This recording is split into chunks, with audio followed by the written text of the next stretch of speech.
Okay, good morning. Regular viewers of this channel will know that I get to go to some quite nice places and operate on the radio, from some lovely beaches, for example, up in the Outer Hebrides in Scotland, and also some of the more attractive places locally to my town, to my home in the town here of Colchester in Essex on the southeast coast of England. And where I am now is not one of those places. This is called the Hive, which is an industrial area of the lower part of Colchester, sort of on the south side of Colchester. Anyway, I'm not stopping here.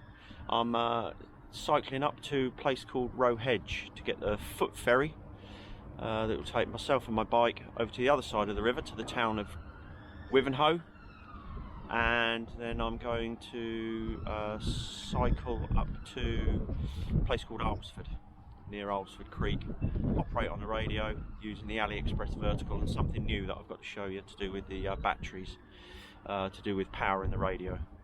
But anyway, more on that in a minute. I need to press onwards to make sure that I can get the ferry while it's still operating, because it only operates at around about high tide, which is now. I'll pan round, look. You can have a look.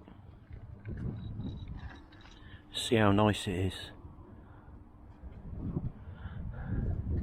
That's the student accommodation in the background there. Same over there. It's Essex University is on the other side of the river. Anyway, right.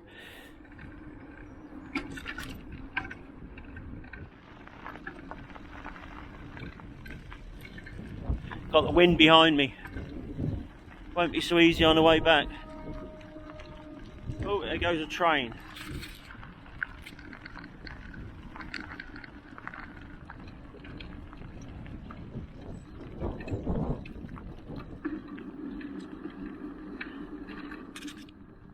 The ferry goes from here. It's not here at the moment. So I'll take you for a little spin up into Roe Hedge. Got a couple of pubs. The Anchor on my left, which we'll see in a minute when I turn around, and the Old Albion on my right.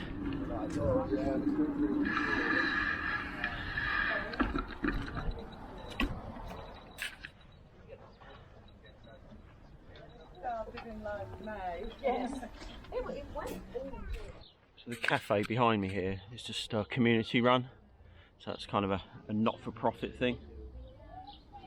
So I've just got a can of Fanta for £1, which is not bad. Anyway, this is Roe Hedge. Next stop, Wivenhoe. That's all right then.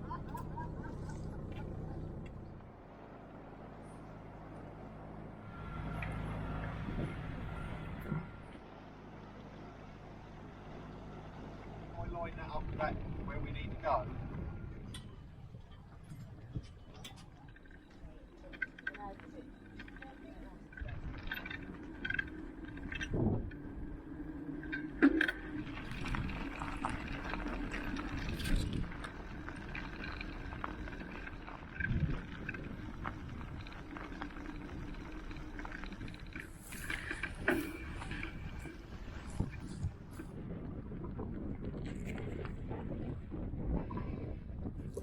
I'm going to go and operate over there, I think.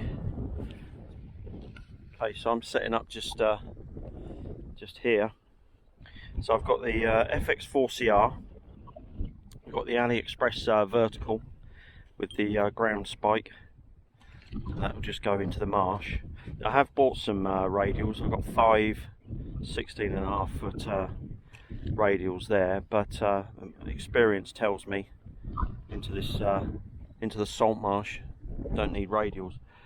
I did it was my intention to bring a guy, because I knew it was going to be a little bit windy, and I was going to use that to guy the whip against the kind of prevailing wind, and I forgot it. So hopefully there's not too much wind and it'll be alright. Should be okay. People have sometimes said to me, because it's not unusual for me to forget things, and sometimes sort of things that are quite crucial, why don't you write an inventory? But I've got so many radios to choose from and so many bits, different pieces. Every time I come out I'm bringing something different. I'm not bringing the same thing. So I'm trying something new today.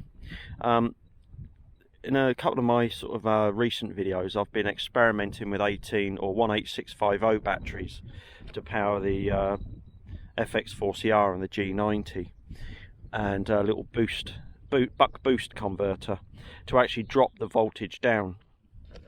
And the reason I was sort of experimenting with that really was because I was considering taking them to Canada with me, because I've got a trip coming up to Canada, and I was considering using them. But I've decided against that for various reasons. So instead of sort of dropping the power, what I'm going to do is, today I've bought a sealed lead acid battery. It's just a 2 amp hour sealed lead acid battery, which has got a nominal voltage of 12 volts. I've just charged that and it was reading about 12.7 volts. But this boost converter will take voltage between 9 and 12 volts and boost it up to 9 and 13 I think, and boost it up to 13.8. I've actually tested it and it actually boosts it up to 13.7 volts, which is sort of ideal for powering the radio.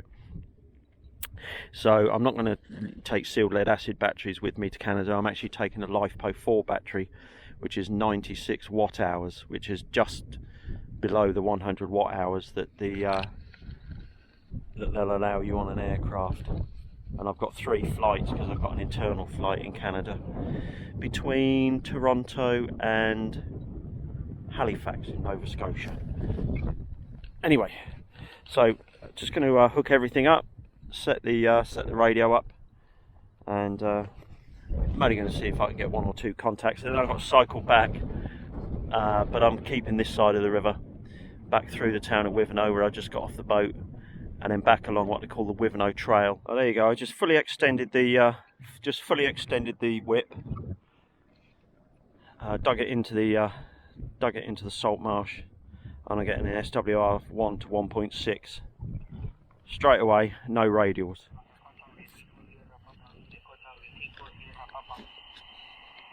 Okay, so the battery there before I came out was giving me about 12.7 volts. I think I just said that a minute ago, and actually it's reading 13.6 on the radio, so it's working all right. I can't remember how much this weighs. I'll put it up on the video, but it's not too bad. But it's rated at 15 amps as well. And it's one of the reasons why I didn't want to use the little buck boost converters, is because the Zygo G90 will draw a maximum current of 8 amps on full transmit on 20 watts, and those little boost converters are rated nowhere near that. Little buck converters, sorry. So that's plenty in reserve for continuous draw should I need it. Right, let's have a little look about. 2 Echo Zero Whiskey Mike Golf Portable. So I'm not sure if you're seeing that, but I've got some flickering, which is why I test these things. I've got some flickering on the display there with the converter in line. So I'll just show you that again, and then I'll take it out of line and see what happens. Might need to rethink. 2 Echo Zero Whiskey Mike C flickering. 73 Oscar Echo 65 India Papa Alpha. 2 Echo Zero Whiskey Mike Golf Portable. Who's the Whiskey Mike? Whiskey Mike? 2 Echo Zero Whiskey Mike Golf Portable. 2 Echo Zero and then? Whiskey Mike Golf Portable. Washington, Mexico, Germany Portable. Roger. Roger, Roger. 2 Echo 0 Whiskey Mike Golf Portable. Hello, good afternoon. 5 and 5. My name is Alex. Roger. Yeah, thanks for the 5-5, Alex. Your report 5-7. My name is Kevin. Kilo Echo Victor Alpha November. Roger. Roger, Kevin. Copy 100% your signals now. What is your QTH? Where are you? Yeah, my QTH is near the town of Wivenhoe. Whiskey India Victor Echo November Hotel Oscar Echo, Wivenhoe, south east coast of England. I'm operating on some salt marsh. Roger. I hope to meet you again on the bench. 2 Echo 0 Whiskey Mike Golf Portable. Oscar Echo 65 India Papa Alpha. Okay, 7-3. Thanks very much. Bye bye. Right. I was initially when I keyed up there, because I've taken a converter out of line, and initially when I keyed up, the display wasn't flickering at all, and I'm not even sure if it was coming out on the camera. In fact, the camera might even be flickering without me keying up. But after about sort of 10 seconds, maybe less than that, the display started flickering again, as I'm just going straight into the battery. Anyway, I've had one contact there. I'm not going to persist with it. I'm going to take it home. It's boosting the voltage up okay, but it just doesn't appear to be very smooth. So I don't know if there's anything I can do. Put some smoothing capacitors in there or something like that. I don't know. I need to go home and have a rethink, which is why you test these things. And it got me out of the house. I got some exercise. And the whip seems to be standing up okay to the breeze. So yeah, not sure what to make of all that. I'll digest that on the ride home. I just packed up and I just sort of considered to myself, actually, I think the problem is that it's the battery is just not up to it. It's only like a 2 amp hour battery. So I'm going to try it when I get home with the LifePo 4 battery, and see if I get the same thing. So I'm going to cycle back, stay tuned, and when I get home I'll film it and see if it still does it on the bigger battery. There's maybe just not enough oomph in the battery to continuously power it, particularly as it's doing it when I take the booster out of line. Okay, right, let's get back. Okay, so here I am at home. Plugged a dummy load in, still on 20 meters, still on 20 watts, and ran it a sort of a minute or two transmit through the converter there. This is the battery that I'm going to be using. No problems whatsoever. Obviously, I pushed my luck with this, really. I've used this with sort of 5 watt, 10 watt radios before, but I don't think I'd ever tried it.